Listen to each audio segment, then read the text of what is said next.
So today is Sunday, October the 8th, 2023, and I'm here with Reverend Dr. Mendle Adams, and I'm Vicki Adams-Wernicke, and it's another episode of Mendle's Musings, where Dad talks about memories of his very multifaceted life. And so today, Dad, I thought with the news of there's now a war going on between Israel and Hammas, that maybe you could tell us about your trip to Israel and Palestine in the 1980s, was it? Yes. So if you could tell us what you might remember about that, and because I think that would be very timely with what's going on. Very good. Just a little bit of background.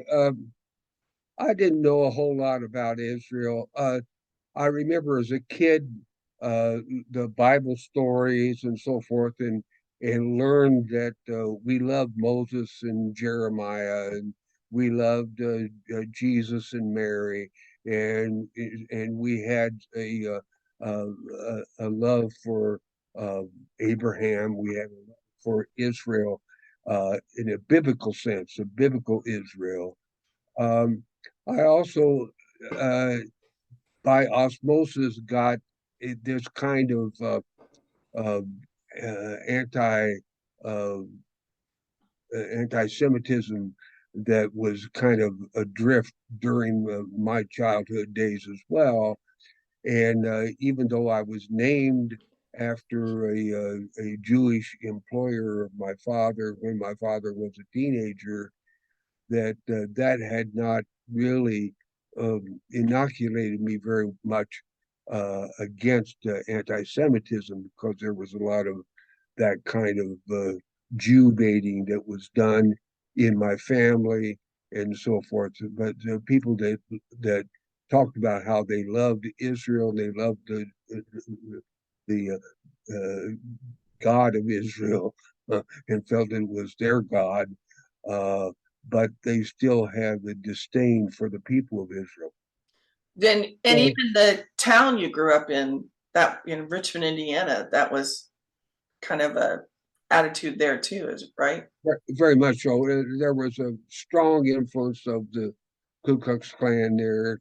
I've still got somewhere, I've got just one little photograph of some cars in a parking lot, and it says that it was at a Ku Klux Klan rally, and that must have been in the early 30s or the late 20s when that picture was taken. It didn't show any people in it, but it was something that has been kept by the family. There was obviously someone in the family that was there during that time, and so that was the kind of stuff that was there. And as I began to get more educated in what was happening, I remember during the my undergraduate work. I don't know how I got into it, but somehow or other, I think it was Dr. A philosophy professor, Dwayne Thompson. I think it was him that suggested I do some reading in the Holocaust literature. I think that was it. And I just devoured as much of that stuff as I could. I've got a listing somewhere of all the books that I've read and articles. Uh, and so I was prepared for some growth in that area. And then when I was in North Dakota, pastoring that little congregational church, UCC church there in Granville, I answered an ad in, I think it was Christian Century magazine, for a trip that was going to Israel. And I answered an ad, and that was one of those deals where uh, the country of Israel, their propaganda ministry, helped support people that were coming over. So that's how I got in there. Now I don't know how much money it was. It was probably around $2,500 or something like that. And so when I was called to go full time to um, McPherson, Kansas, to the first UCC, first Congregational UCC church there in McPherson, I told them, I said, but I will be going during Advent, I will be going to Israel. So that was an understanding. And in 1980, I went to Israel. That was Well, a it wouldn't have been 1980. It would have been probably 83. Because 82 is when I graduated, and then you moved the following year. So it was either 83 or 84. really, but Yeah. no, I graduated from high school in 1982, Dad. So if you went when you were at McPherson, it would have been after you moved there after I left. So it was like 80. I think you moved in 83 or 84. must have been 83. Yeah, it was in the Anyway. 80s. And it was during Advent, as I recall. And the only reason why I remember that is because I built some sermons on Advent in Israel. I built some sermons based upon that theme that I preached there. Um, hmm. See, the thing, but I stayed there in McPherson for 5 years. Right. You were, because 86 is when Ron and I got married, and then you left like the next year or so. So I believe it was 82 that you moved, because I remember the first time I went up there, Ron and I had just started dating like a couple of weeks, and he went up there with me the first time we went up there. So that would have been And the I fall of and 82. I wouldn't let you sleep together. Anyway, No. well, we weren't living together then, and we weren't sleeping together then either. So it was, but I don't think Ron ever forgave me for that. he got over it. Yeah. So anyway, So uh, anyhow, interesting. whatever Interesting. whatever the I dates have a were, vague memory of you telling them that. I remember, because I wasn't in college, I wasn't able to help you with the move, but I do remember you. That was part of the deal. Like, I'm going on this trip to Israel. yes, yeah, yeah. Interesting. So that would have been probably 1983. Yeah. And I had a little bit of money left over because of my job working for Mhm. the healthcare agency there in Minot.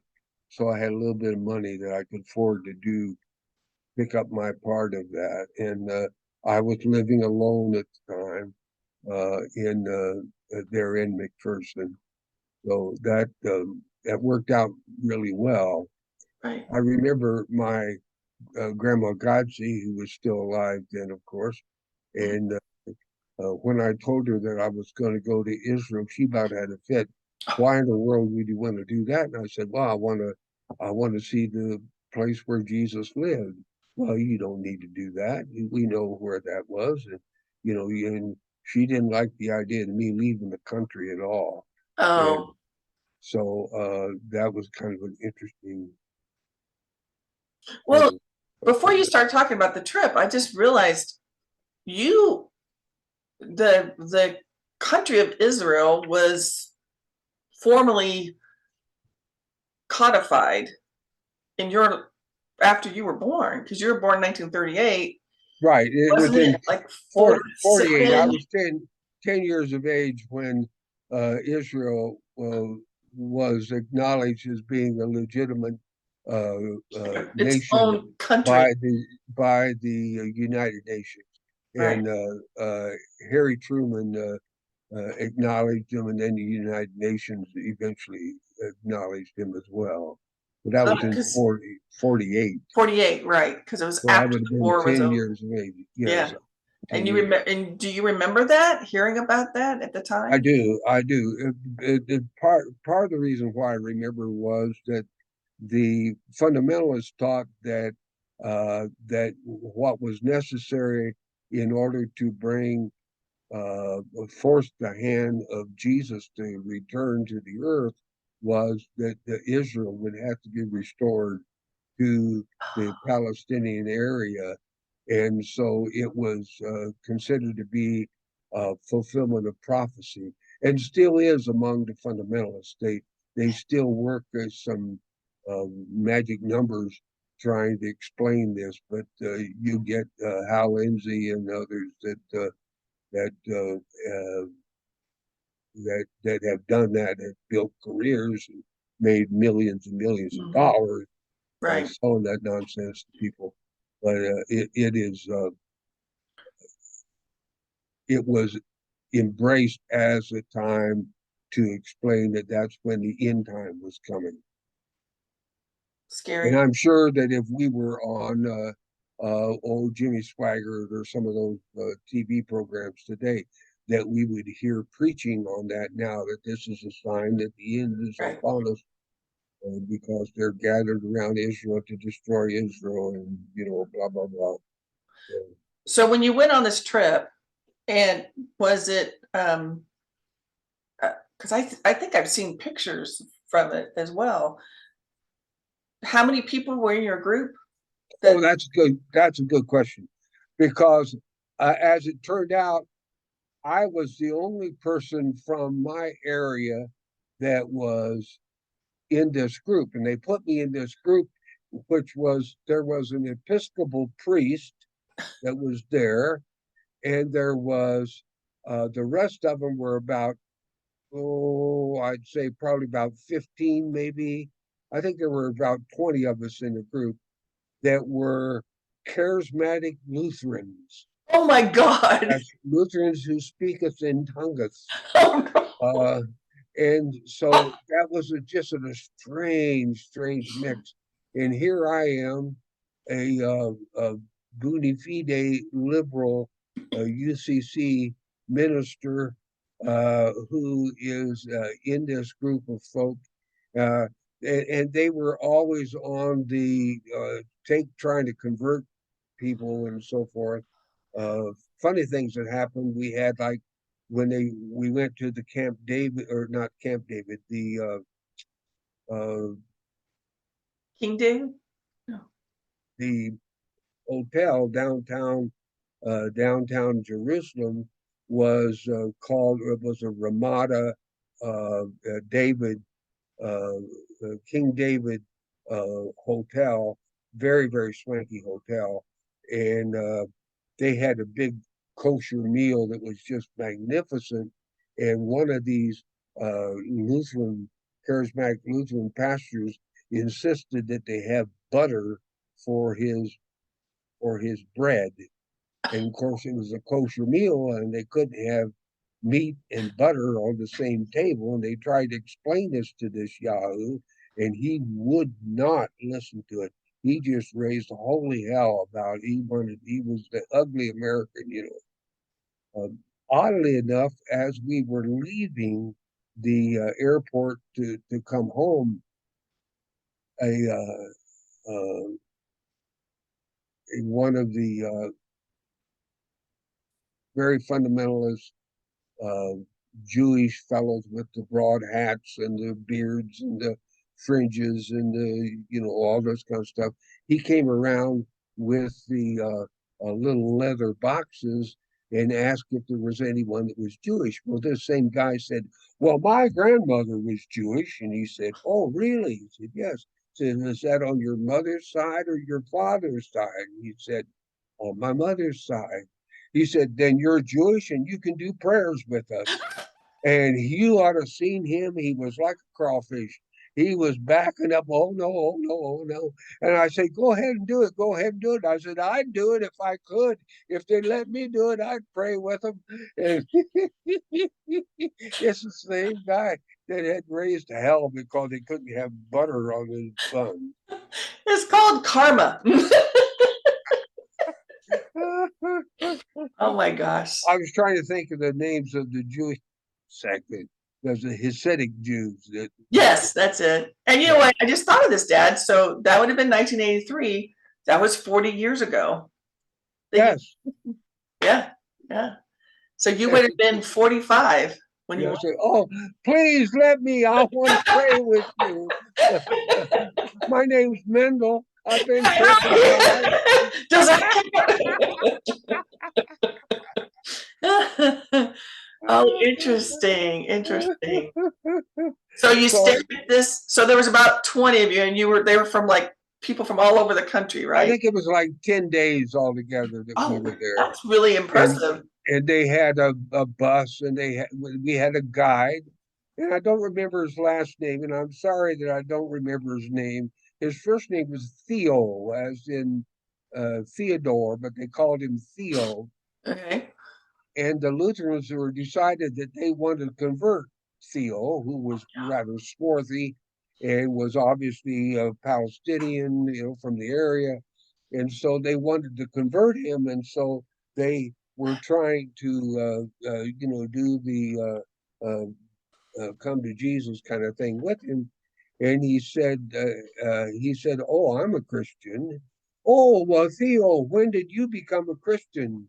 He said, 300 years ago, my people became Christian. And Theo has dealt with charismatics before, apparently. so after that, I started answering when people would ask me when I became a Christian, I'd say in AD 38, when Jesus rose from the grave. I like that. I like that.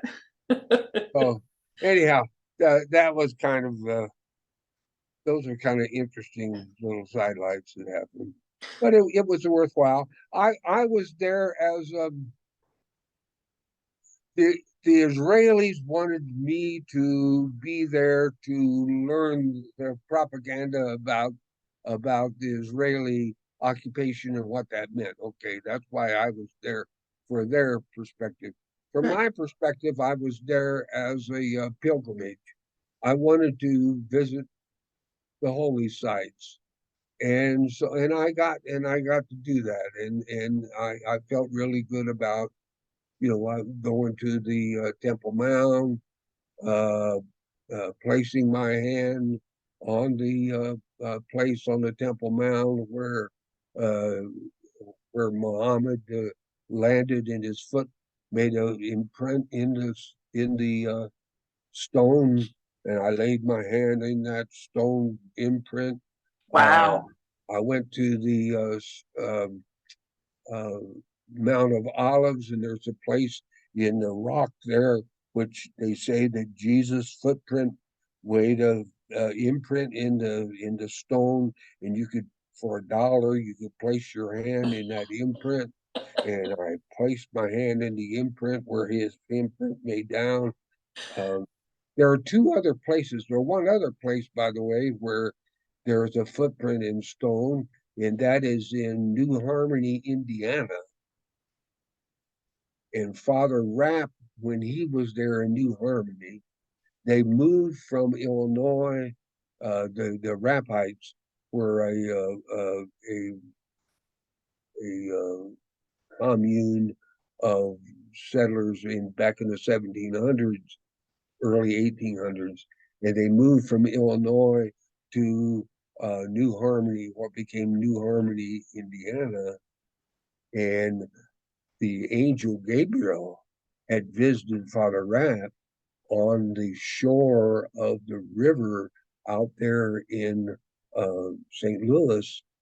And so they chiseled out the stone where the imprint of the angel's foot was and carried it to New Harmony. It's in New Harmony, Indiana now. I placed my hand in that stone imprint of Gabriel. I've had my hand in 3 of those things now. There was one that I wanted to do that I never got to do, Okay. and that was the footprint of the Apostle Thomas when he was in India, and it is his Mhm. footprint that the church in India has a shrine built over, and of course there are the Buddhists say that it is the footprint of Gautama Buddha, but the Christians know that it was actually Thomas.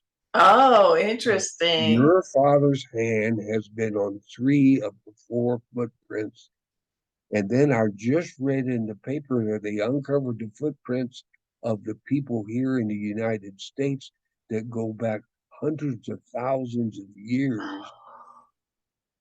Yeah, And I saw that, even including like a little baby yeah. toddler. Oh, Wouldn't that that was, be neat to put oh your my hand God, on that?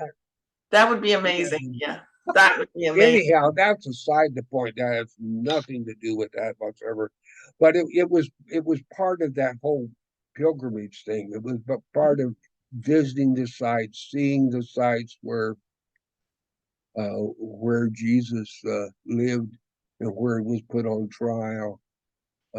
Seeing those sites, being there, that was very important to me. It was a very strong uh, Yeah, thing. And we went to Bethlehem, and we're there down in the creche, the crypt, I should say, that supposedly is where Jesus was born. right. And I was able to kiss the stone where Jesus was born. Uh, and was there in that place when they burnt candles and sang Silent Night in several different languages all at the same time. That was very, I've very, heard that is like really uh, difficult to get to, and like some of those yes, sites are really difficult. And yes. Plymouth, Shantia had organized a trip in Plymouth to there with the temple, Yes, and yes, I wanted to go, and I remember that. but The head, Ron, wouldn't have been able to do it, and I uh, probably would have not been able. And she finally just said, "Vicky, there's a lot of walking, and you probably yeah. wouldn't be good." But I would have loved to have gone to on a trip like that. Who So knows? You might have been healed, exactly, yeah, exactly. but that and so you had that part of the trip was very worthwhile, and I got to do those things that was very worthwhile, and I felt really good about having seen that. I'm glad I did that, but that Did was you back did during the you have Reagan to? I mean, was that part of the tour package? Is you got to do that, or did you have to yes. say, "I want to go do this," and they No, took? that was part of the tour package. Okay, We went to see the Mount of Olives and saw the olive trees, and they explained to us how that when the Syrians came in and they burned the trees down and everything, and that some of the monks stole the roots from the olive trees and buried them down in a crypt. And then after the Syrians were gone, they pulled them back out and replanted them so that the trees that are actually there are actually from the stock that was there when Jesus prayed in the Garden of Olives. I mean, it just did it have an energy to it? I mean, I know there's we put a lot of mysticism to it just because of our faith, but in our stories. But did it feel like there was a lot of you know? I mean, I should say I didn't see any flashing lights or angels ascending and descending, but I had a sense it was a holy site. I had a sense it was a way of grounding my faith.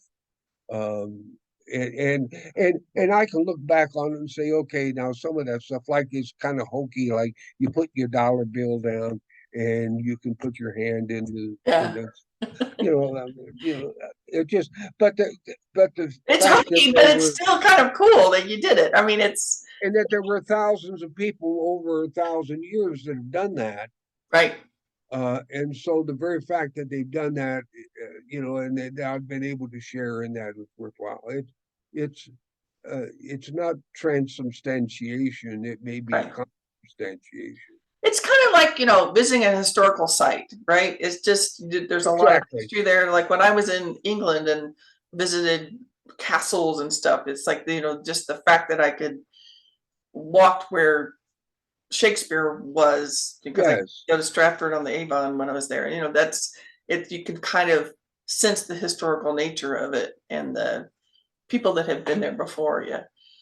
It was either 60 Minutes or somebody here just this past week that did a deal where they had uncovered the actual floor where Shakespeare's stood in the theaters, and they'd found the actual floor, and they were going back and restoring that floor.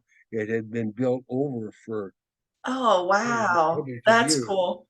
And it was just that very thing, where it's say, okay, this is kind of neat. And So, they the spend thousands of dollars to do that, but the conflict between Israelites and Palestine has been there from the beginning, right? Since the well, the country was formed, but it seems like it's gotten even worse. I mean, the, it got better, but then it's gotten worse again.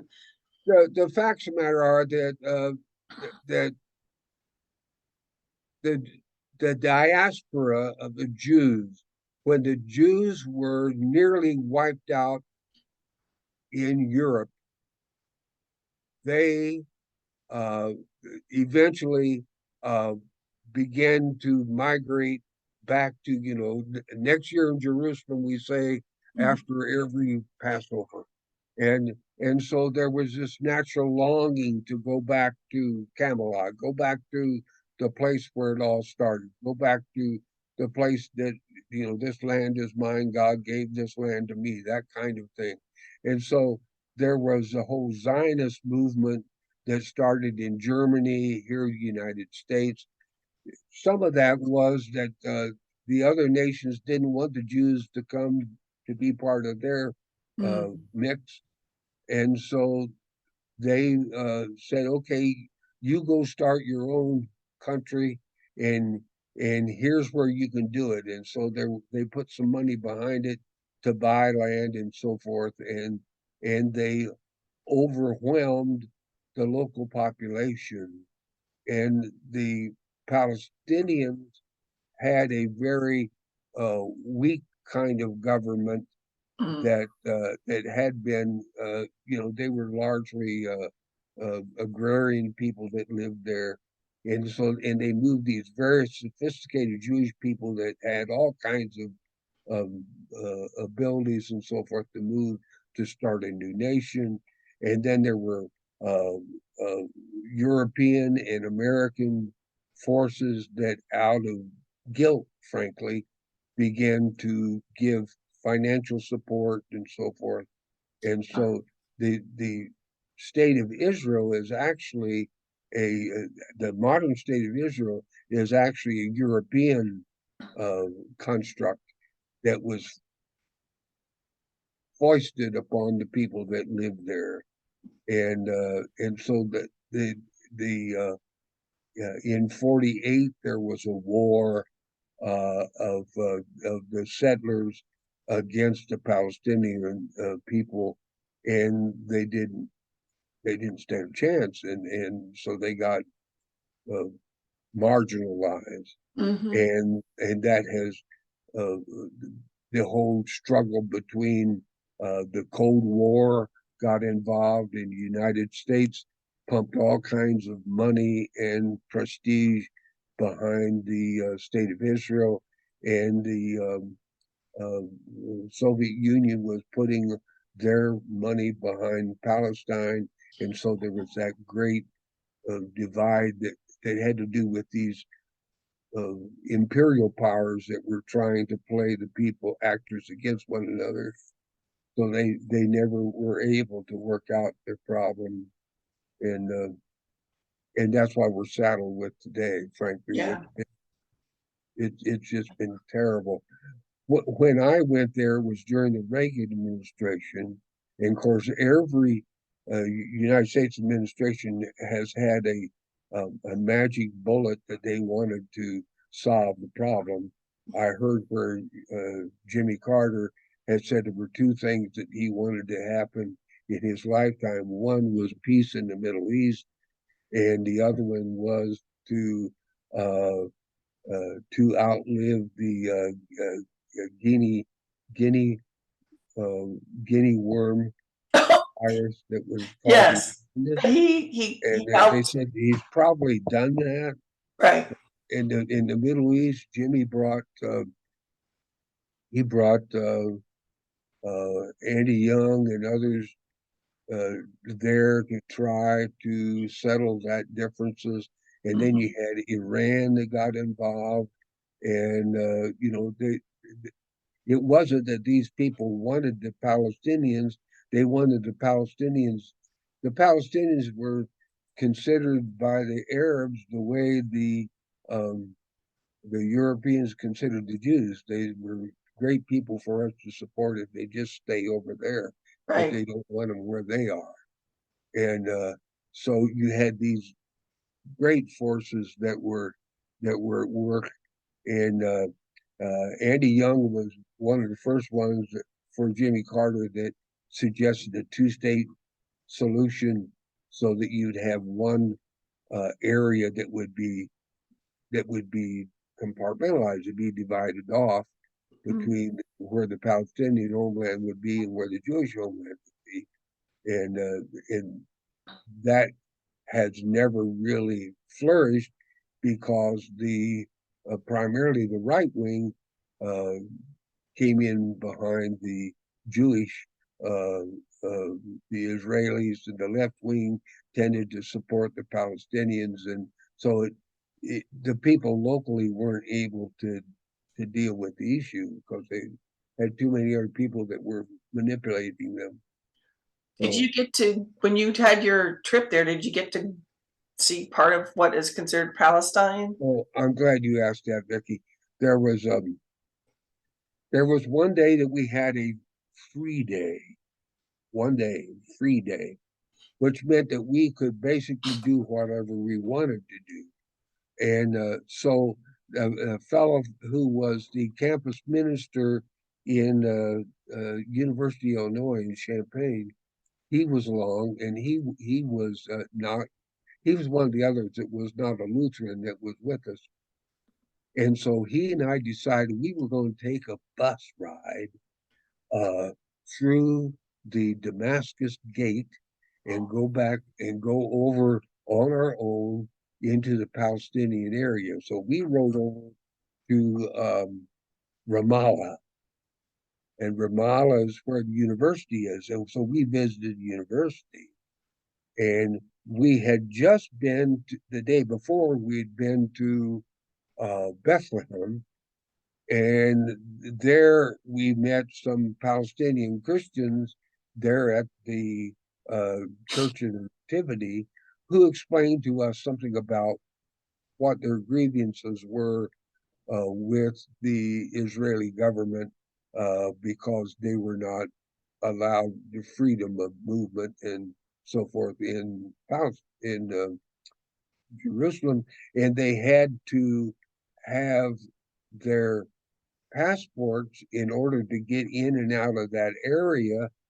And in order to get a passport, you had to pledge allegiance to the Israeli government. Well, if you were Palestinian, you didn't want to pledge allegiance to the Israeli government, so Right. they were caught in a bind. When we went over to Ramallah, we went to the university. I gave a speech at the university. I don't think anyone other than this guy that was with me understood what I was saying, but I was encouraging the people, to follow the ways of peace and blah blah blah.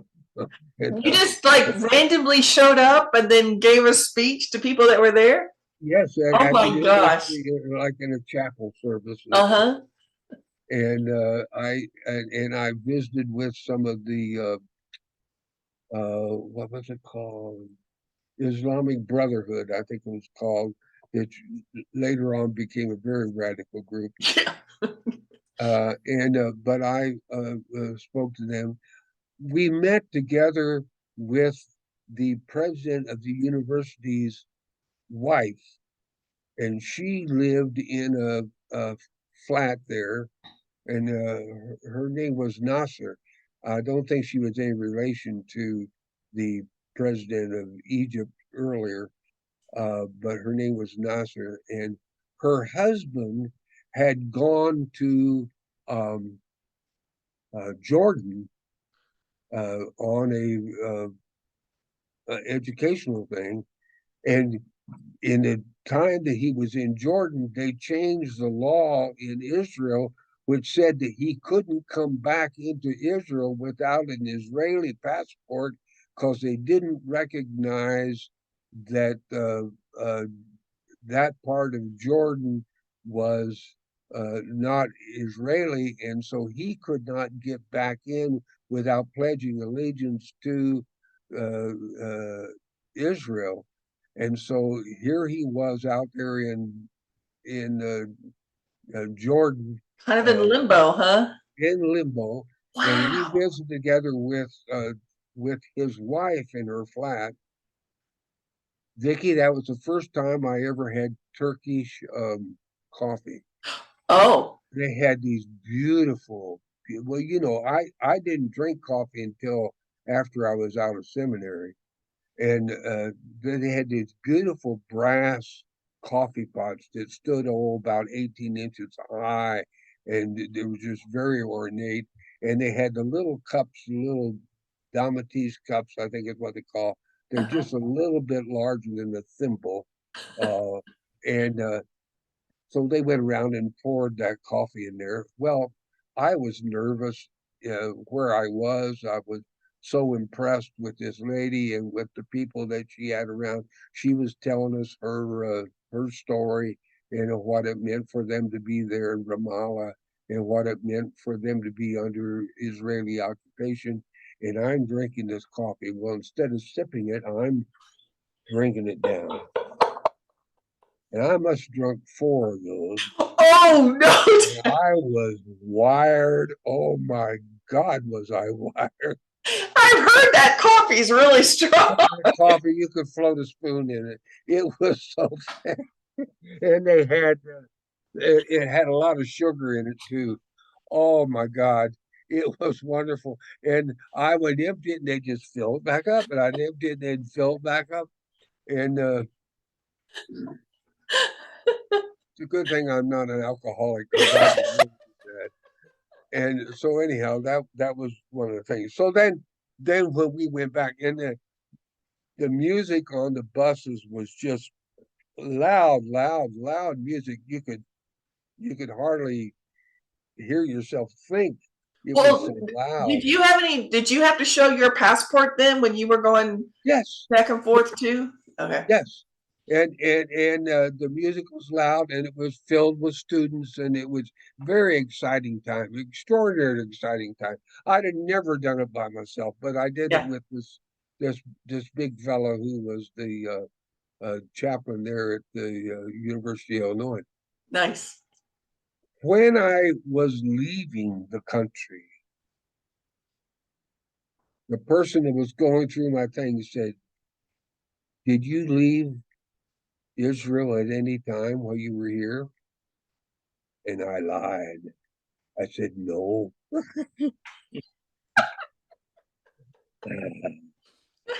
And I kept thinking, if they find out that they look at that and they'll see where I left to go over there to. But you see, the deal was they considered that to be Israeli territory, and I was in it. Oh, They considered it to be Israeli territory. The people in it didn't consider it to be right. Israeli.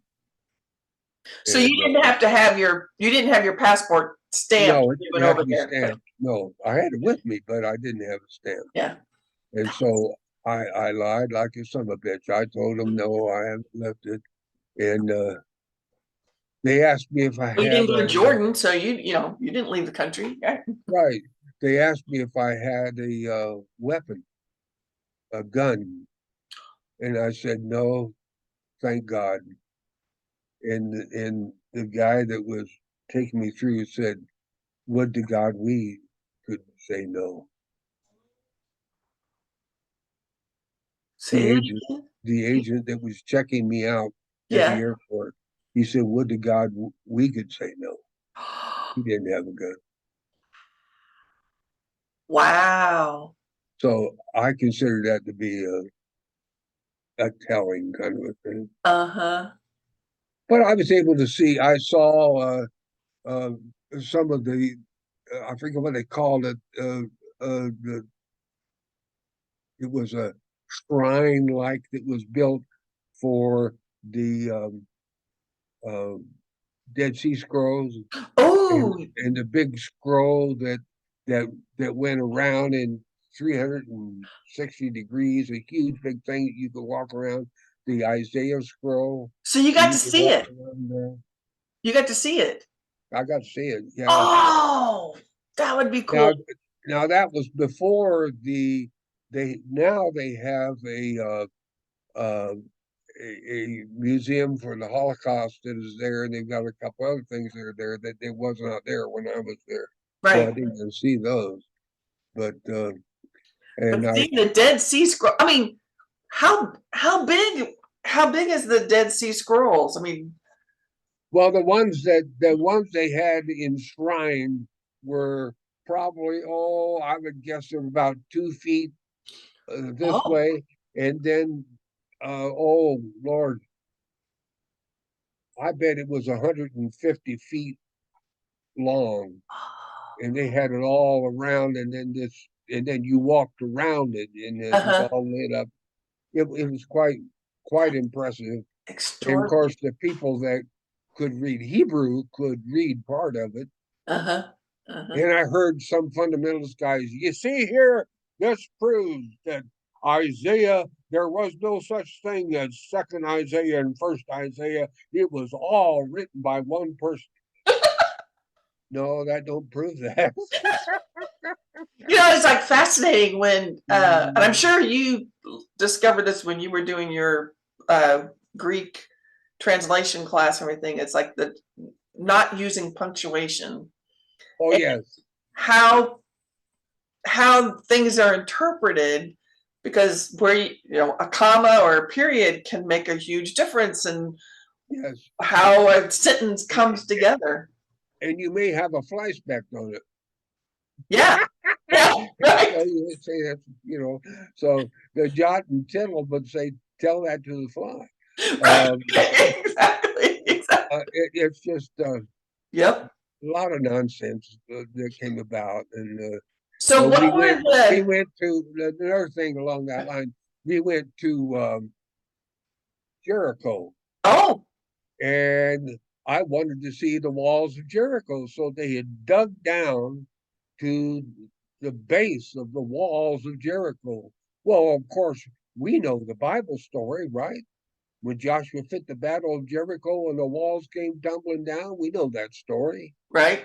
Well, we were able to see those walls, Oh, and they told us, they said they've done carbon dating at the base of this, and the carbon dating tells us this wall is 10,000 years old. oh my God. And one of these charismatic Lutheran preachers says, I know that's a lie. Oh my How do you know that's a lie? God. He said, the whole universe is only 6,000 years old. Oh, God Please, bless near his your heart. lying eyes. It's like, really, really, dude, really, So really. it was it was just amazing. It was just amazing. I was able to see that, and and realize that this was a place, and that the stories came up out of this place, Yep. and the whole thing How did you keep of from telling those people that they were full of shit? no, I wouldn't have used that kind of language back in that day. It's Really? no, Just like that. I'm being facetious. Oh, Uh, but thank goodness I had that Episcopal priest there, because we could bounce ideas off of one another. oh, so how was the just flying over there? Because back in those days, the airplanes were a little bit different and probably had more room, but there was still smoking on the airplanes. How was it? It wasn't bad. Uh, they stopped over in Rome, and Oh, that's another thing. If you heard about my Rome experience. They stopped over in Rome, and I saw people there that were just coming back from Israel that I knew from seminary days, that were in another group that was coming back, and I met them in the airport in oh the my gosh! uh, So you had to. You like, Leonardo da Vinci Airport, I think it is called. so you got on a different plane and that's when you met them? Yes, yeah. Oh, wow. We had a layover there for a while, not long, and this Episcopal priest and I decided that we wanted said we're going to be here for a couple hours. Let's let's leave the airport. Let's go downtown. So we were going to hire a taxi, and there was a group of guys from Korea that were there, and they were hiring a taxi. So we went together to hire the taxi.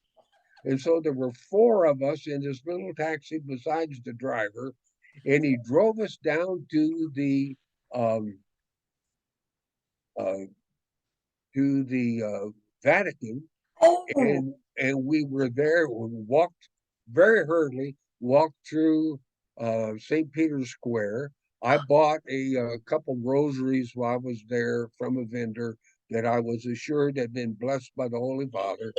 Uh, and then we went into the Sistine Chapel, and Vicky, I'm not kidding you. We were on a full trot all the way through there, yeah, and just look, yeah, wasn't that nice? Isn't that nice? Wow, wow, wow. Just so we could say we'd been there and seen that. right. Well, been there, I'd seen that. Um, and then we went back out, and the taxi had been waiting on us and picked us up and then took us back to the airport. And we got out of the taxi and settled up to pay him what we said we were paying. Well, he decided it wasn't enough money. So he was really putting up a fuss about it. Well, he'd waited on us. Yeah, And yeah. so the Koreans were the ones that had asked him to stay. So the Episcopal priest and I, we had to go to catch our plane, and we left them there fighting with that guy. Oh, I'm Oh gonna my goodness. I don't think I've ever heard that story before. That's a pretty amazing. I'm gonna have to face that at judgment. I'll tell you what. Uh, so Well, anyhow, that's cool. yeah. That's So amazing. that was on our way there. Okay, On okay. our way back, we came through Zurich Oh, instead of through Rome. did you get to go out and look around Zurich? No, I didn't have Didn't any. have We didn't time. have time Oh, here. wow, wow. So was So, the Sistine Chapel as oh, magnificent it's as it? awesome. It's awesome. It's one of those things that you wish you could spend a weekend. Yeah, Just you wish you could. It'd been, if a younger man would have been nice to have studied there in Rome or something and yeah, yeah, took that in.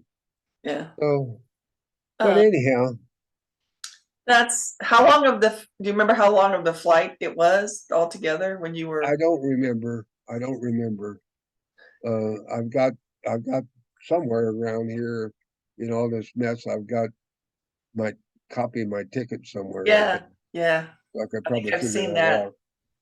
Uh, the Cool. thing in the other thing in Israel was that we were able during that time that we went over Ramallah, we also visited with the Palestinian health authorities who explained to us what was going on in the refugee camps and what their problems were with the health system.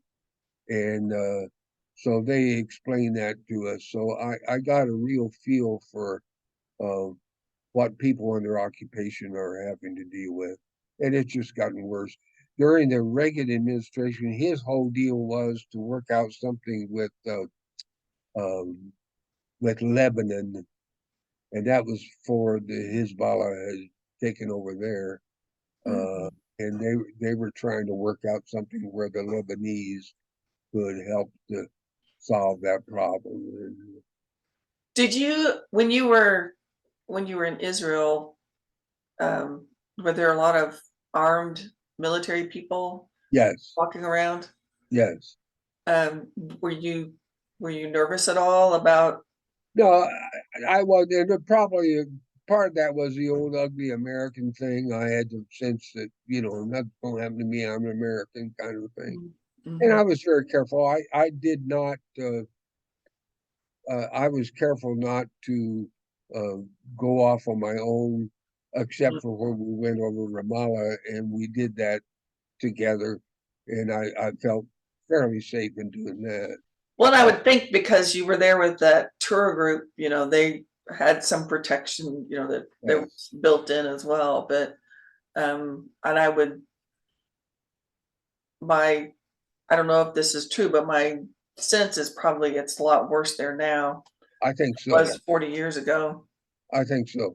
The one thing that I wanted to mention is that I have a certificate of pilgrimage that was signed by the mayor of Jerusalem, Oh, and it was signed by him.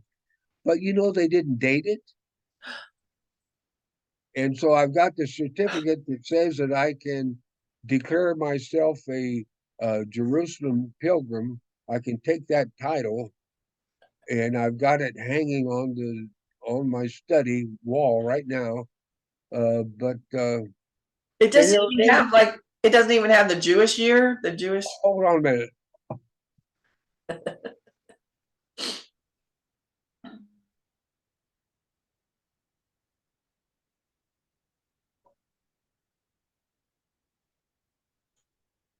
Ah, oh yes. And they spelled your name correctly. It's beautiful. Can you see that? Yep. Jerusalem Pilgrim. Yeah, and there's the date. And then I think you've got your ticket there or something there. You see the picture at the bottom? I can't hear you. You're covering up the microphone. Can you see the picture at the bottom? Yeah. What is that other piece of paper on the That bottom? that's the picture, the photograph. Oh, okay. Hold it up a little bit taller. There you go. There you are. Very I'm cool. standing, I'm standing at the western wall. Okay, you need to put the picture down because you're covering up the microphone. I can't hear you. I'm standing at the western wall. You're at the wall, the Wailing Wall. You need to put the picture down, Dad. There. You were covering up the microphone, so I couldn't hear what you said. Okay, I'm at the Wailing Wall doing prayers at the Wailing Wall. Oh, That's there what you go. Now I can see it better. that's That's what the nice. picture is right there. Nice. Nice. And you can see I'm wearing a heavy wool cap because it was cold. It was very cold. Oh, well, it was probably what, March when you were there? No, it was during Advent, so it was in November. Oh, right, right, right. Not Lent, Advent. Yeah. So so it was worthwhile. I would have liked to have gone back. Back when I graduated from college, I had an opportunity um, of studying at the university at Jerusalem University. The drawbacks were number one, they didn't have any money, And you were married with 4 kids. and I was married with 4 kids, and all the classes were in Hebrew. Oh, So I would have had to have taken a crash course in Hebrew and then have found some way to pay my way while I was there and support my family. And so there just wasn't any way. So I got a call into seminary instead. I could have grown up in Jerusalem. That's kind of interesting. That's kind of interesting. But I could have had a almost guaranteed to have gotten in. Now, whether Wow. I've been able to cut it or not, I don't know. Yeah. What would you have studied? Probably would have studied Old Testament, I would guess. Yeah. That's probably, I mean, that would be the more likely thing to do. Hmm. That's If cool. you were studying the New Testament, you probably would want to go to Rome to do that. Yeah. Yeah. You probably So, been able to study the Dead Sea Scroll, huh?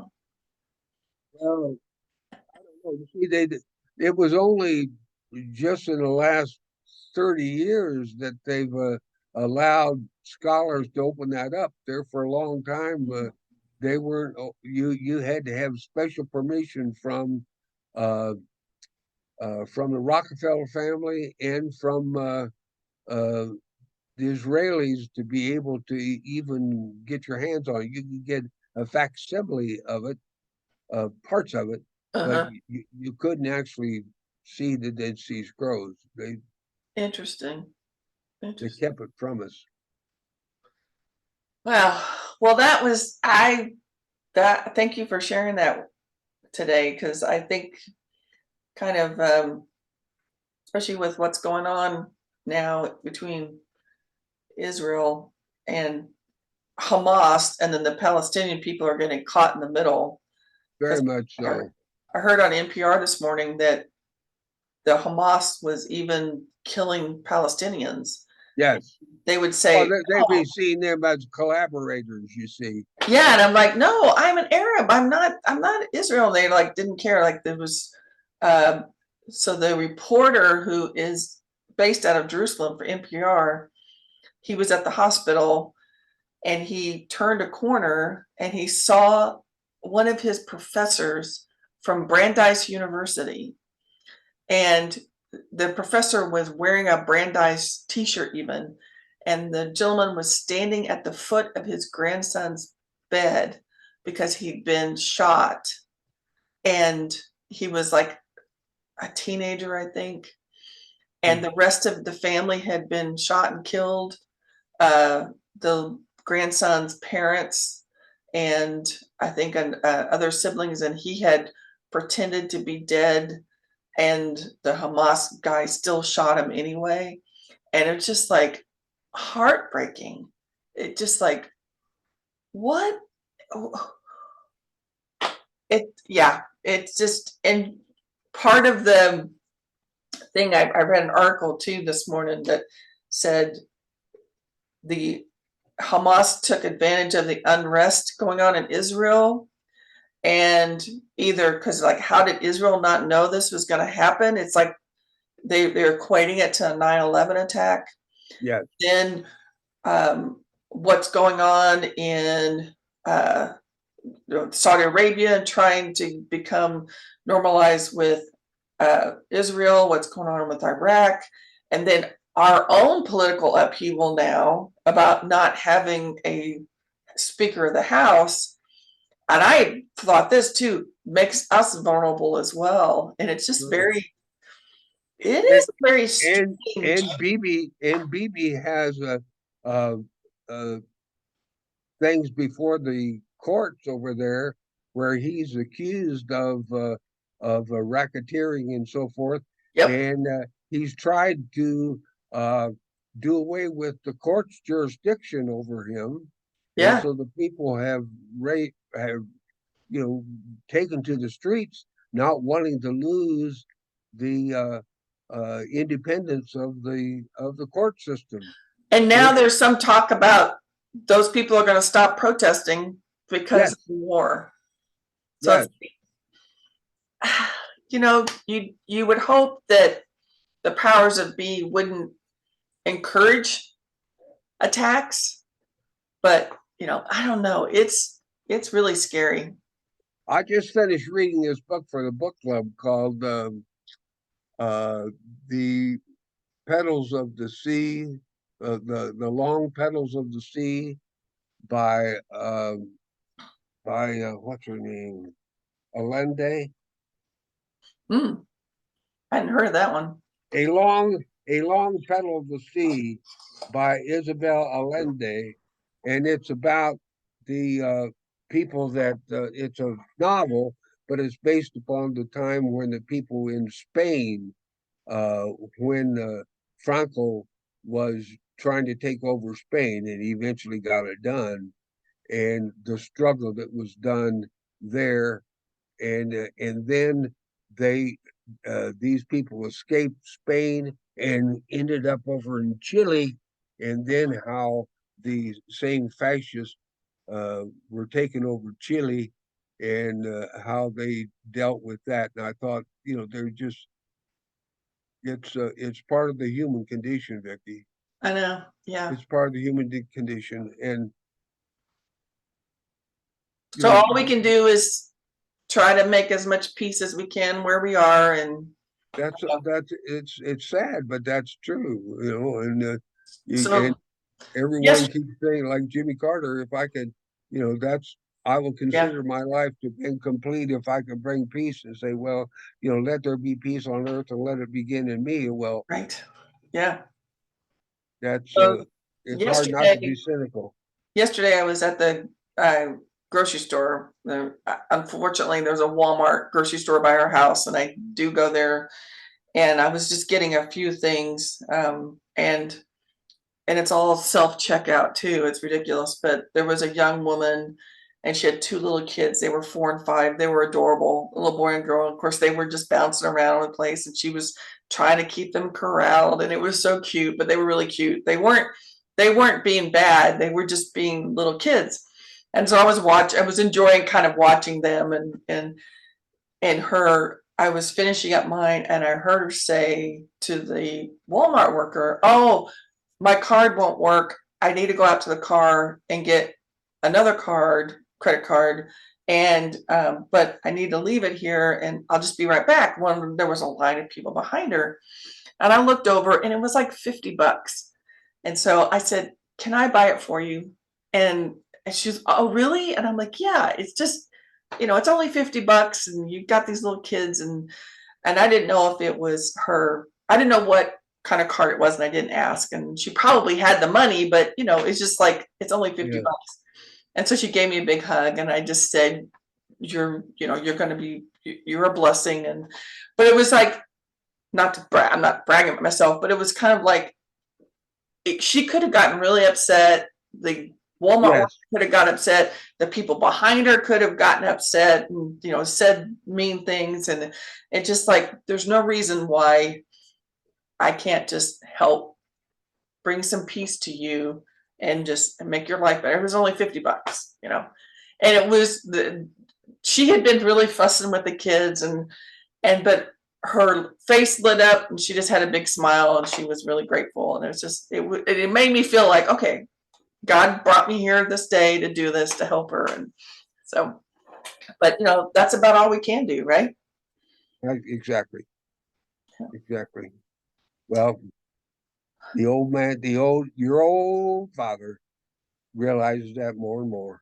Yeah, yeah. All right, well, this has been really great, Dad. i'm uh, Thank you. I'm gonna You uh, get enough. You get enough out of that. Do you think you can make something oh out of it? yeah, oh yeah. This is gonna be really, really, I think people will find it very interesting. So I'm gonna stop the recording.